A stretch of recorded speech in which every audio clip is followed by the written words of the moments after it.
Word nerd, wordsmith, wordy, wordless. Oxford Dictionary says a word is a single, distinct, meaningful element of speech or writing, used with others or sometimes alone. We say each one matters. No extra words is literature, minimalist style. And we're getting you right to the story. The Intruders by Joel Allegretti. A cigarette and an ashtray appeared on my coffee table alongside the wine carafe from Paris, the twig of coral from a beach in Puerto Rico, and the new revised standard version of the Holy Bible. The cigarette was unfiltered. It made no pretense about itself. It was half-smoked. The burnt end projected a gray-white curl of ash the length of a baby's pinky. Filaments of tobacco were in a diaspora around the ashtray. If lint were brown, I think it would be tobacco. The ashtray was a lime green dollar store plastic dish.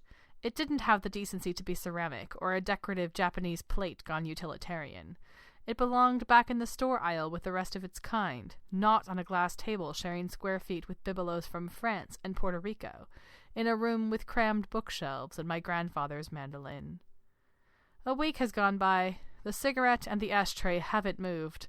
The carafe, coral, and Bible resent their presence, but like 1980s squatters in an East Village tenement, the duo holds its ground. Because the one who smoked half the cigarette is certain to come back for the other half. I'm waiting, for no other reason than to see who it was.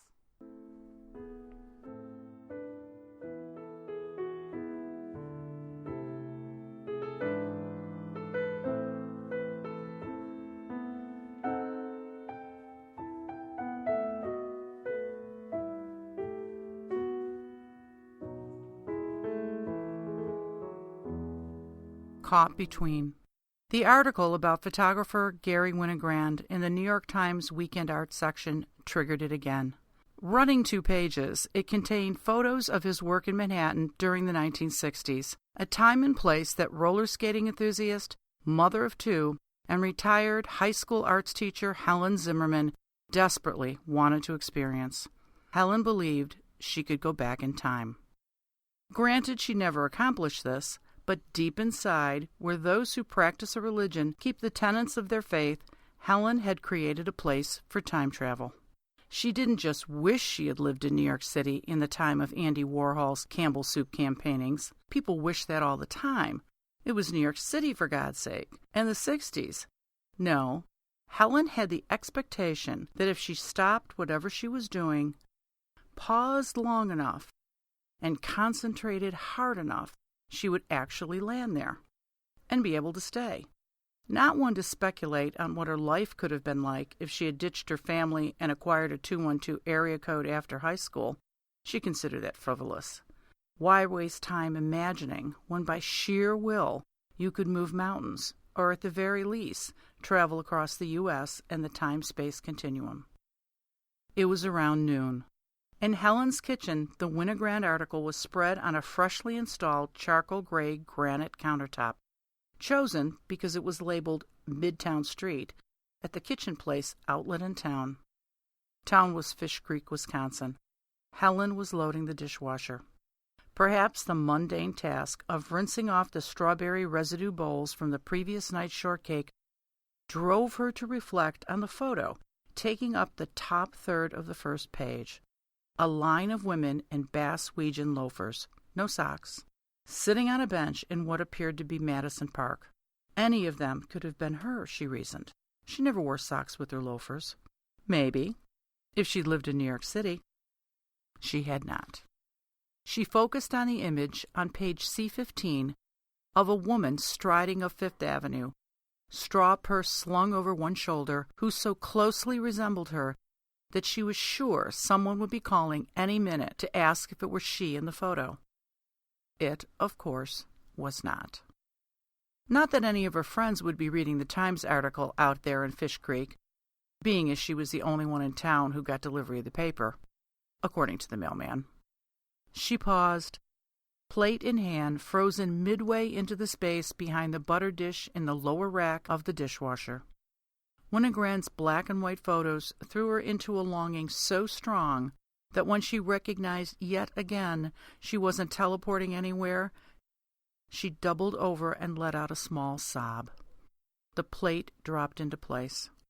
But maybe the moment between the longing and the realization that she was still there, that split-second pause, was the true reality.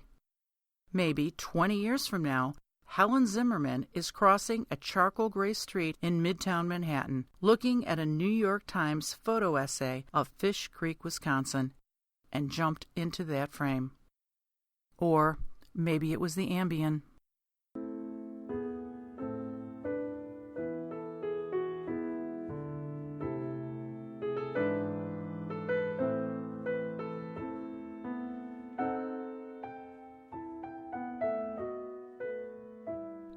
Hello there! Welcome to No Extra Words, the Flash Fiction Podcast. My name is Chris Baker-Dersch. I'm your producer and editor.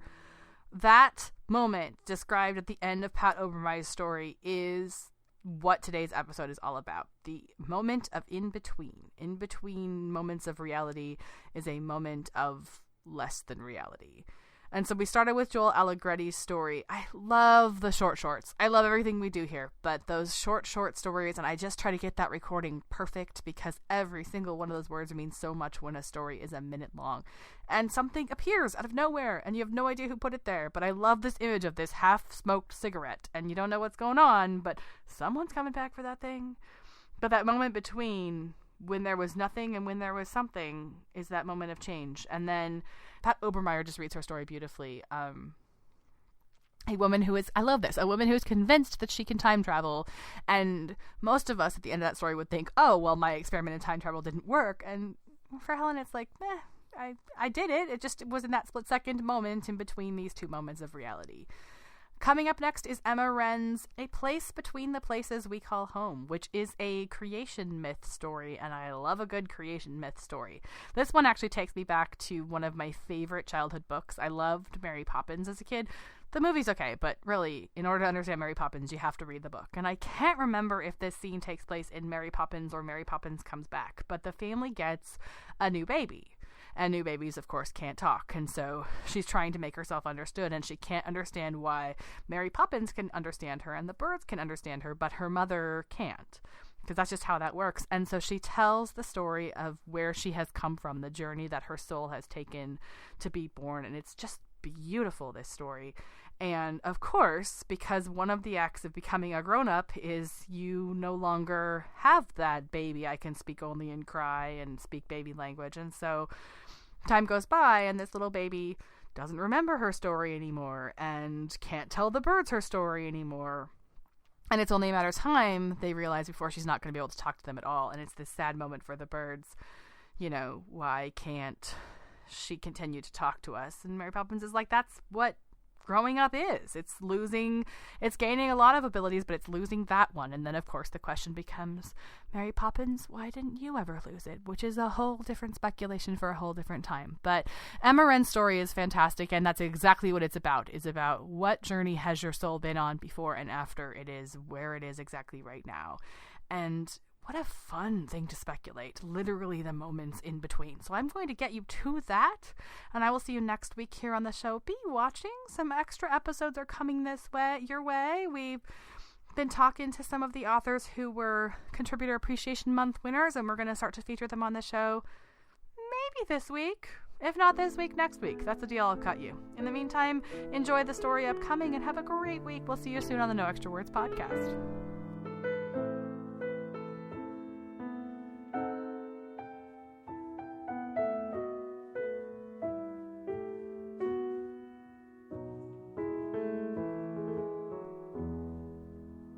A Place Between the Places We Call Home by Emma Wren. There they were, suspended, or were they, in the black nothingness, or was it? The nothingness was colorless, shapeless, wordless, full, devoid. The nothingness wiggled. A different sort of nothing appeared from where there wasn't anything, a nothing shaped like the rest of the other nothings in the dark bowl of space. This nothing had been away for a while, though it felt like the blink of an eye. Whatever an eye is, or a blink. Hey, you're back. Everyone, Ed is back. Hey, how was it? Tell us everything. Ed, a blob of nothing, appeared out of the nowhere into the nothingness, sighing. Call me Gloria, he said. I was just Gloria for 71 years, she said. 71 what? Something said. Gloria laughed, making no sound against the abyss. Oh, that's 467-123-89466. He's new, Sujin explained. Years are a time thing. You'll see, Gloria told 467-123-89466. What's time? 467-123-89466 continued. Everyone ignored him. How'd you go? Clara asked. In my sleep. Cancer, undetected. Did it hurt? Gloria examined the memory of the body she'd just inhabited. She could feel it swallow her essence up. She seeped through it once again, only for a second. Or maybe it was 7 years. Not really. Especially not compared to last time when I got shot. Gloria's shapelessness lounged against the unreality. Yeah, tell us about Ed again, Clara continued. I was an American. Weren't you just an American? You're on an American streak. Weird, huh? Yeah, but I just got out of 2136. Ed died in 1922. I, Ed, wasn't a bad guy or anything like that. My family was pretty normal, at least compared to when I was Nicola. But there was this guy, he robbed my house and assaulted my wife when I was at work. He was arrested trying to get away with my wife's diamond bracelet, and he was in jail for a while. And the whole time he wrote me letters, telling me he was going to kill me. Really sick stuff, see? Anyway, I never thought anything of it. One day I heard from a policeman that the guy had escaped, so I go home to round my family up, and he's already there. Gloria's audience hummed with non-being, enraptured. He's killed my wife. He's killed my kid. He's stabbed the dog. This is your fault, he keeps saying. You killed them. Anyway, what was I going to do? I wasn't exactly a fighter. I worked for a newspaper. I tried to grab something to hit him with, but he knocked me down. He aimed to shoot me right between the eyes, but I moved at the last second, so he took a chunk of my cheek. Then he shot me between the eyes. It was pretty brutal. Wow, Clara murmured. Gives me chills every time. Can someone explain what's going on? 467-123-89466 asked. Everyone ignored him. But Sujin, I think you're about to be born. My Gloria's daughter, Elena, was pregnant when I died. She was due in a few weeks. As soon as I got back here, I had a weird feeling it was going to be you. Oh, really? The last time I was alive was more than 2,000 years ago, if it's 2136 now. I've never been an American before. Do you like being an American? Sujin asked. Being an American is fine, I guess. I really loved being a pharaoh. Please, what's going on? 467-123-89466 asked again. Well, of course it's fun to be a pharaoh. Clara's lack of face smiled. No, it's just pharaoh, not a pharaoh, Gloria corrected her. My apologies, pharaoh. What's with this guy? Gloria asked. 467-123-89466, Sujin responded. Yeah. He showed up here a few seconds ago, or 6 acres ago, or 43 meters ago. No name yet, huh? He hasn't been born, I guess. Strange, isn't it? Aren't we usually born pretty quickly? Can someone help me? 467-123-89466 pleaded. You've never had a name or a body? No. 467-123-89466 whimpered. I'm scared. Gloria chuckled. The sound was swallowed into the nothing. The vibrations rotated into intention and thought about becoming rather than existing. That won't change. But 467-123-89466 began. Gloria, Clara, and Sujin pivoted away from 467-123-89466, navigating an infinite number of non-existent dimensions. Are they making more of us? Clara asked. I thought it was a fixed number situation. The first time there were too many, and now it's not enough? It doesn't make much sense. Well, it makes sense if we just remember that we don't exist, Sujin sighed. That's hardly a helpful attitude. And if we remembered that, we would never, never, never. It's all happening. It's all something and nothing. Our immateriality is baffling and perfect. Does anyone feel anything? I'm kind of the idea of warm, Sujin sighed again. I remember warm. Gloria hugged the memory with her voice. 467-123-89466 could still hear their conversation, even though his form was the concept of zero and his ears were still a glimmer in the lustful glance of a young human girl on the planet Earth. He stretched out his senses into the abyss and caressed the black infinity with the inverse of skin. He asked himself a few questions, namely, what and why. He ignored how and when, sensing their futility. If I came from nothing and am made of nothing, how will I become something? 467-123-89466 asked carefully, butting into the group. Clara pitied 467-123-89466. You sort of float away into a body. A what? It's a something. You fill it up, and that's where you end and begin.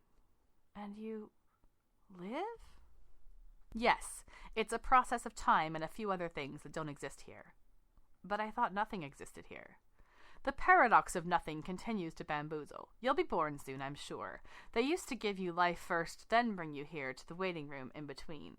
But if they're starting you here, that's something else. Sujin interrupted. It's not that simple, though. But it can be, if you ignore it. Gloria laughed lightly, dreaming of sunlight and shade. 467-123-89466 began to feel tremors. His nothingness twisted with the prognostication of tomorrow. Or was it yesterday? Vibrations filled the bowl of space. Something's wrong, 467-123-89466 called out. No, nothing's wrong, he heard someone say. 467-123-89466 became unplugged, unglued. Glue, the heat of summer, a school of fish, a flash of sunrise, a melange of sounds, a brief apocalypse. He felt feelings through the apparatus of this particular paradox. He became full of water. He blossomed. The nothingness around him augmented and changed from black to gray for a flash of eternity. he stuttered. It's like he's trying to stay or something. What a fool. Several glaciers melted around him, and the light he contained started to burn holes through his exterior. There was a loud crack like time splintering into existence. Sound and light rushed into the void like a tsunami. The dark bowl oozed, and his essence floated to the idea of the top, spilling over the thought of the edge. When he opened his eyes, he had eyes. He had a body. It was very small. Someone else held it. There was light. He could feel it through his eyelids. Sounds happened, muffled through his ears. The young girl in whose eyes he had been a glimmer was older and touching him. Time flowed around him and inside of him, defining and erasing. A larger body looked at his small body with apprehension. The tension cracked, and he began to produce sound. He filled his lungs with weightlessness, forgetting both everything and nothing. Thanks for listening to the No Extra Words podcast. For more information on today's stories and contributors, or to learn how to submit your own work, please visit us at noextrawords.wordpress.com. The best support you can give the show is to recommend us to your family and friends. See you next time.